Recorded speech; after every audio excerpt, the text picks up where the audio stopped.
I'm sure you can relate to this scenario, vacation or not. You have a solid plan for your morning, you have it laid out in your mind, maybe even on a spreadsheet, how you want to kick off your third day of vacation, but then everything starts unraveling. It feels like nothing in your morning is going to plan. You're getting a later start than normal, and now you feel panicked because you don't think that you're going to get everything done. But in this scenario, you planned ahead correctly. You used the top 5 method to lay out your priorities, and you have the flexibility in your day and room for real life happenings. Today we're going to chat about this life-saving method and how it genuinely saved a park day for us after one of those nothing is going right type of mornings. Hi y'all, I'm Kinsey, a Disney loving mama and travel agent, and welcome to our weekend coffee chat. Today for the coffee chat, I have a different form of caffeine, Alani. So Orange Kiss is my go-to, my favorite. It's pretty much one of the only flavors I drink now. I've had like the winter one, I did try, what's the one that everybody like freaks out for? Witch's Brew or whatever. I've tried like the cherry limeade one, the pink slush. I've tried a bunch of them. Maybe not a bunch. I've tried a handful of them, but this is still my go-to. That being said, if you are an Alani drinker, give me some suggestions below because I know I'm gonna burn myself out on this. Like, I can just already feel it coming, but it's just so good. It tastes like orange Fanta to me. But if you have any other flavors, let me know below. Now, before we get too off track from the actual big topic of the day, let's dive into the top 5 method. So starting out with what even is the top 5 method, you might have seen this before if you've been researching Disney stuff or even a variation of this. But basically what it is you're going to pick your top 5 either per day or per park. Usually when we go, especially with my kids, we're doing base tickets. We're not doing park hopper tickets. So it is kind of by day and by park, if that makes sense, because we're only going to one park on that day. So you can kind of do it however makes the most sense for you. If I was doing park hopper, I honestly would probably do it by day. I don't know, whatever makes the most sense to you though. So for this scenario, we're gonna talk like we're doing one park on one day, if that makes sense. We're not gonna jump around from park to park. So if we're coming up with our top 5 for that day, for that park specifically, it can be a mix of anything. It can be a mix of rides. A lot of ours end up being rides because we're big ride people. It can be shows, it can be character meet and greets, it can be dining if you really want to try one of the dining options either at that resort, or even if you don't want to do dining at the resort but you want to start your day with a character breakfast that happens to be on resort property, like if it's Ohana breakfast over at Polynesian, that's how you want to start your day. That could be one of your top 5, and then moving over to Magic Kingdom, and that's where the rest of your 4 are, or something like that. So you're basically just picking your top 5 priorities for each day, each park type of scenario. And then, like I said, it can be a mix of really anything. The purpose for this top 5 method is, one, so that you do have some sort of plan, even if you don't want to go like create an hour by hour, morning, afternoon, evening, fully in-depth plan, because especially when you're planning with littles, which is me most of the time, it's nice to have a plan, but having something a little bit more flexible, like the top 5 method, still gives you, okay, these are what we really want to do this day. These are what we really want to get done. It gives you your top priorities and something to focus on, while also giving you flexibility for normal things to happen, for your toddlers to throw a fit. And if it takes them 30 minutes to get back on track, you're still probably gonna have time to do those 5 things and more. Or if you get a slower start to your morning than you thought, then you're still gonna have time as long as you focus on those 5 things. When you have those 5 things done in your day, you're going to leave feeling accomplished, even if other things throughout your day didn't go quite as planned. I know you're probably like, 5 things? I wanna do more than 5 things on one Disney day.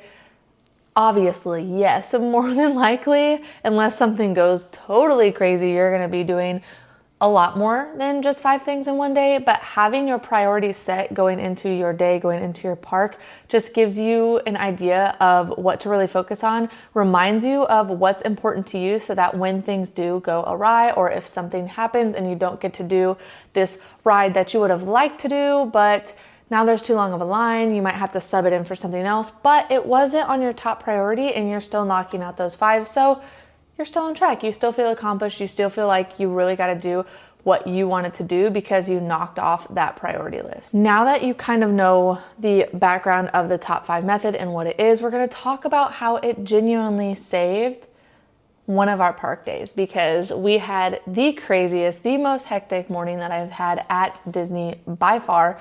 And this was a year ago, basically, like mid to end February 2025. My girls were 3.5 and 1.5 at the time, and it was actually our last park day. So we were staying at Art of Animation. I had made a breakfast reservation for Topolino's Terrace, a character breakfast reservation for Topolino's Terrace at 7:30.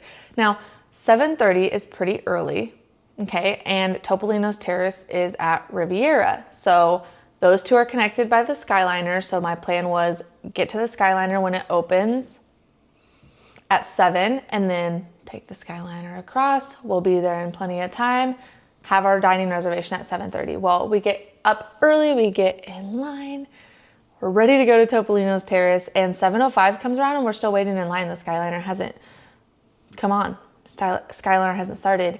I peek around and realize that I did not triple check the Skyliner transportation, and it actually doesn't open until 7:30. So now we don't have transportation. It's almost 7:10 at this point. We have to find somewhere to get to, or somehow to get to our dining reservation. So we ended up, because in a previous trip, we had got like an Uber XL and were able to get car seats. So that's what we went with, to be slightly cheaper than a minivan. But we could not get one. I don't know what the scenario was. We might have been doing something wrong, but we could not get one with car seats. And they ended up like still coming, even though we tried to cancel it. But then we're like over ordering a minivan because we know they have car seats so that we can at least just get in and go. Well, when they come pick you up, they're like adjusting the car seats. We're waiting on that. All this is happening, and then she has to drive us there. Disney does have a 15-minute grace period.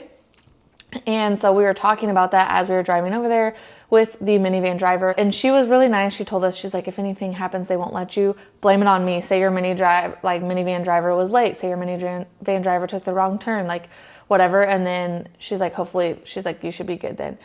And then and I don't know why. I think it was just because the rest of the morning, like I know where Topolino's Terrace is, even though I hadn't been there. Like if I thought about it, I knew where to go in the building. But since I was so rushed around with the girls, my husband was also sick this trip. Like I'm telling you, this was just the craziest morning.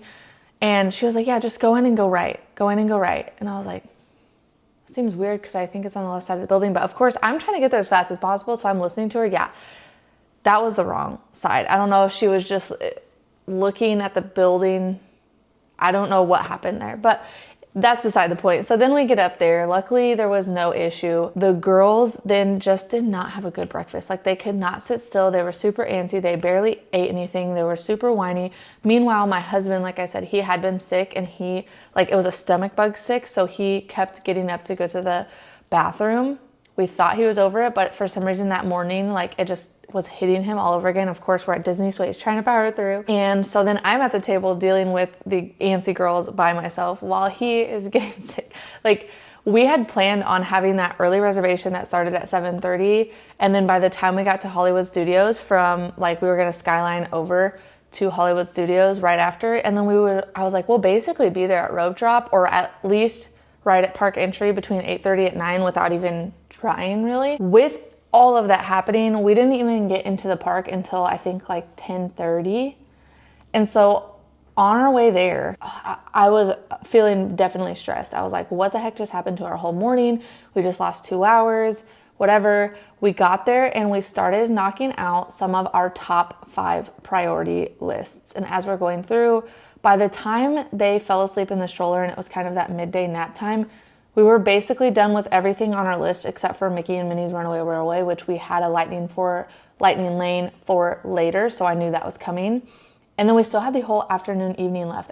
Technically Fantasmic goes on that list too, but again, evening shows, so we wouldn't have missed that the other way. It's like we already had 3 of those things done. We still had the whole afternoon. The other 2 were perfectly lined up for us to do in the evening, and that just was a huge weight off my shoulders. I was like, wow.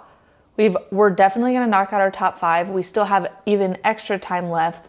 Somehow with this crazy, crazy morning, The girls are still napping okay. We still got to eat. Like, it just really takes such a weight off of your shoulders. And by the time we left for the day, or at least we're like going into Fantasmic for our last thing of the night, it ended up being such an amazing day, such a great day, when I was like panicking on the way from breakfast to the park that we had basically just ruined our day. So all that to say, having something like this top 5 method is so easy to do. It's only 5 things you have to come up with. You can come up with it with your kiddos.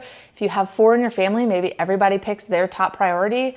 You pick an extra. We usually pick 6. Like, I like to pick a bonus in case something happens, like one of the rides goes down, and then you can sub it in, and then you still feel like you got your top 5 done, something like that. But this is such a great method because it doesn't take a lot of planning. It doesn't overplan your day to where you feel like you have to be here at 8 o'clock, here at 9 o'clock, and then if one thing goes wrong, you just jacked up the rest of the day. It's just a top 5 list that you want to knock out while you're there, and it keeps you focused on what your priorities actually are, and it makes you feel accomplished by the end of the day. I just feel like it's such a great way to relieve some of that stress, and being the fact that it's a mix of whatever top 5 priorities is important to you and your family, it just brings such flexibility to everybody who uses it. Like, it doesn't say pick these 3 rides or pick these 2 dining places or whatever. It's just a 5 of whatever is important to you. So if you're a really ride heavy family, maybe it's 5 rides, or maybe it's 4 rides and a character meet and greet. If you have littles who aren't really big on riding things, maybe it has a few more shows built in there, characters, dining experiences. Like, it really can just be tailored to whatever is the most important for you and your family.